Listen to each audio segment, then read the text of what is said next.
As a country and people at risk, we need to rethink our approach to pursuing and protecting our development from the regressive impacts of disasters.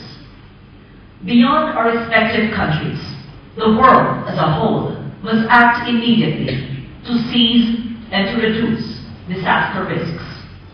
For the global picture has been grim. The world, in the year 2008, saw 321 disasters, which killed about 250,000 people and affected more than 200 million lives.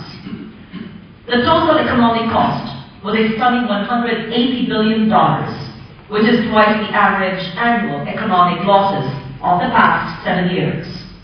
And the region of the Asia Pacific has borne much of the brunt, accounting for more than 80% of the global loss of life.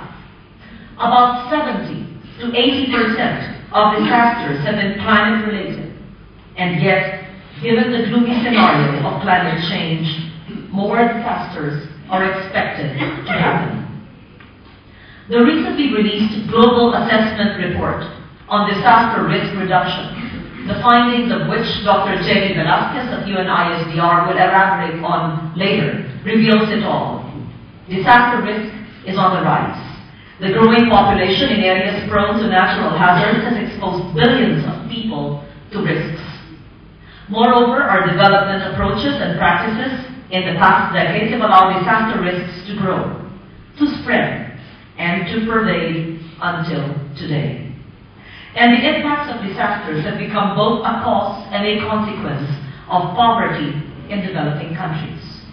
Overall, the persistence of poverty and gender inequality, the decline of our ecosystems, the rapid urbanization, and the unabated migration to cities, and climate change have all conspired to create enormous risks in our communities.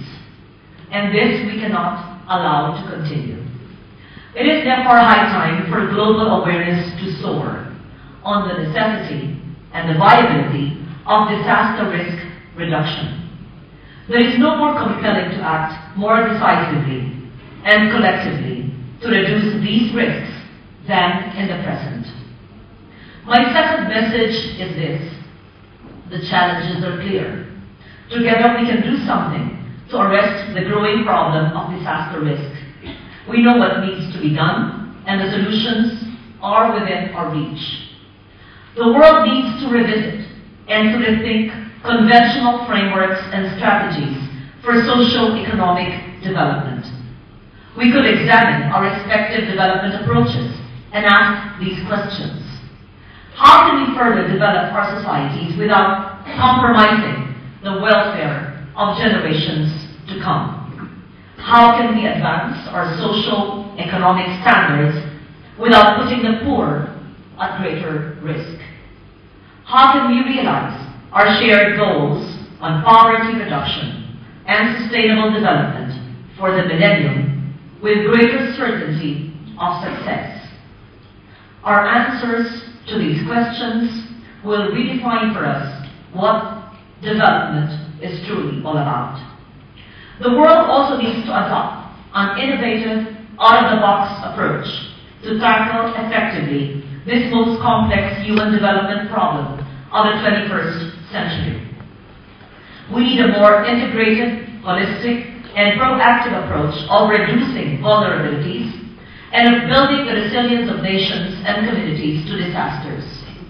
An approach that builds on partnerships, collaboration, and cooperation of all stakeholders. This is the spirit of the Yogo Framework for Action. Yet, we need to ensure that political commitments to the HFA translate into concrete actions and measurable gains. The world needs to change its way of thinking and doing to address effectively today's complex problems of disaster risk, poverty, the decline of ecosystems, and climate change towards achieving set goals for human development. We need to invest today for a safer tomorrow.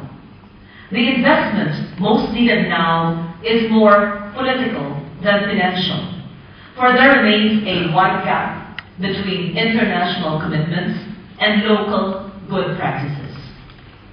Governments need to ensure the formulation and the implementation of good environmental laws to create the necessary enabling mechanisms to translate sustainable development strategies into practical and measurable gains, and to achieve desired development goals with greater certainty of success. The offer of at least 3 landmark environmental laws in the Philippines, the Clean Air Act, the Ecological Solid Waste Management Law, the Clean Air Act, and the recently passed Climate Change Act. It is therefore incumbent upon the leaders of our country to make sure that these important laws, which are well crafted and well debated, must be implemented on the ground. I think perhaps that is a challenge that faces Bhutan as well. We need to make disaster risk reduction a primary strategy for sustainable and equitable socio-economic development. We need to promote the linkages and the synergy between disaster risk reduction and climate change adaptation.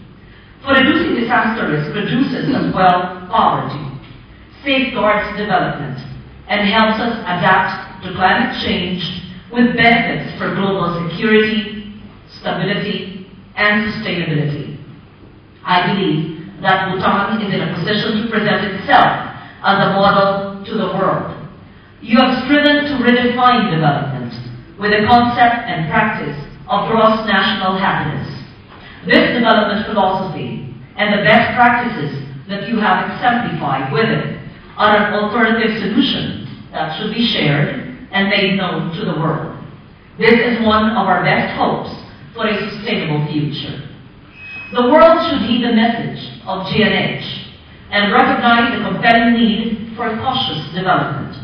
Development that does not spawn risks, development that protects and conserves the country's natural resources, development that promotes culture and cultural protections, and development that highlights the benefits of good governance.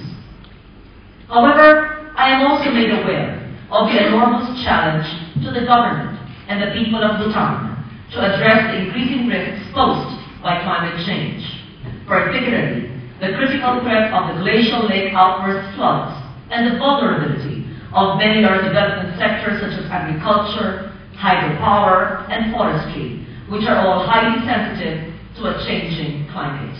I believe you all have the reason to champion my advocacy and make disaster risk reduction an integral part of the development process akin to your gross national happiness. As I close, I wish to thank the government and the people of Bhutan for this extraordinary opportunity to address you today. Through the active participation of all of you gathered here in this conference, the opportunity to transform the issue of disaster risk reduction and climate change adaptation into more practical and measurable gains for Bhutan is present and real. And there is no more opportune time to make a difference, individually or collectively, for the wonderful country and people of Bhutan, as well as to the world, than now. Now is the time. You have touched my life and you've inspired me with your philosophy of gross national happiness. And I hope that this brief message today will also inspire you to further integrate and mainstream disaster risk reduction and climate change adaptation in the philosophy, culture, and life of Bhutan. Thank you very much. Good morning to all.